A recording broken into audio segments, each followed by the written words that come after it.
Hey everybody, Lynne and Joseph with Saltmarsh Properties here, and we are excited because it's our favorite time of year, which is stats, right? So the Q4 stats are in, and we've got all of what happened in the Charleston market in the Q4 of last year, and we just wanted to share that with you today. So Lynne, why don't you start us off with number of sales? Yeah, so we're going to go over 4 different categories and we're going to unpack a little bit about what that might mean. So the first one would be the year to date sales, and those are up 1.6% from this time last year. Yeah. Joseph, tell them why that is good, neutral, or bad. Well, it's neutral, right? Because we saw for a year, a couple of years, we saw double-digit increases in the number of homes that sold. The good news is we're still not seeing fewer homes sell, right? We saw a drop over the years from 2022 to about 2024, and it's really plateaued these 3 years. So the good news on that is we are seeing a stabilization of the number of homes that sold, right? And that's important, right? Because typically what happens is values trend after that. Right. Okay. So our next thing that we're going to talk about is this.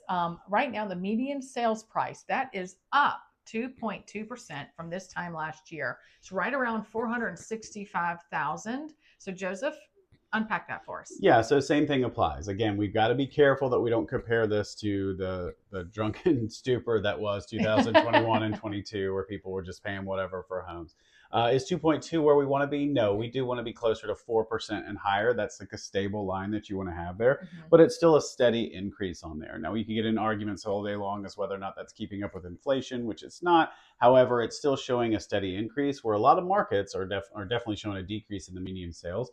The bottom line is, though, especially as we go into this next stat to understand, is that home values are holding, right? They're not going down. They haven't seen a drop. Now, in some micro markets, they did over a couple of years. But overall, when you look at the long play, which we always do in real estate, we're still seeing like steady pricing or Yeah. values. Before we go into the next one, at the end of the day, the reason these stats are important is they're not going to be exactly what's going on in your neighborhood, but it's how you're going to be the most comfortable, whatever you proceed with, buying or selling, because information is power, and that's what's important. Yep. So the next thing is the median sales price to list price. That's down. It's at 96.4%. Sorry, it's down just about 1.1 points from last year. So it's not major. So tell us, Joseph, what we take from that. Yeah, so basically what this is what sellers are getting for what they're asking. This is the stat that I actually really like because it's a good indicator of seller motivation and buyer tolerance.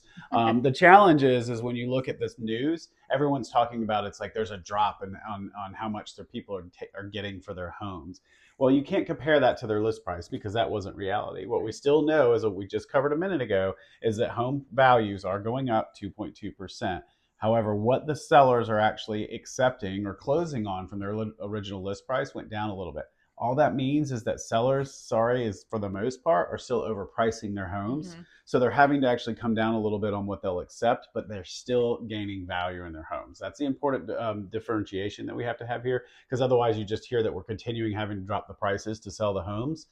Maybe, but you're still getting a higher value. Yeah, at the end of the day, it goes back to knowledge is power. And Right. if you are a seller, you have to have that conversation with your agent. You just really need to ask the question, am I the seller who wants to chase the market, or do I want to price it right? And the right real estate agent is going to show you these things to determine what's the right market for your home, what the neighborhood median, all of that stuff that we're talking about is very micro in Charleston, but you 100%. need to know that, need to ask those questions. Yep. Okay, so the last bullet that we'll go over is the median days on market. Right now it's at 42, which is up about 13 days from last year. It's staying on the market a little bit longer. What does that mean? Yeah, so again, the homes are taking a little longer to sell. And that's again what people are freaking out because they're hearing this. This was a pretty big jump, right? When you're up 13 days from last year, that was about a 40% increase, right? So if you were used to one thing, it hurts, right? Now, again, you're still talking about just over one mortgage payment to get a contract on your home, 42 days. So again, it's an indicator that buyers are probably being a little more patient. They're waiting a little bit longer to go under contract. And sellers, and there's still that healthy tension that you have between the two. One thing to keep in mind, though, is we still very much are in a seller's market because we still have fewer than three. We're at right about 3 months of inventory, which is what this talks about. So we're still talking about the fact that buyers are still having to fight. We're still seeing multiple offers in some situations. However, they're not being so picky that homes are flying off the market and overpaying for them in their eyes and everything along those lines. Let me ask a question about that extra days on market. Is that because those priced a little too high they're having to adjust their price a few times or just keeping them on the market longer? Yeah, 100%. And that's kind of a teaser for our next video, because honestly, what we're doing right now is these first two stats that Lynn gave you, the number of homes that sold and median sales, that's reality, right? That's actually what happens in the closing.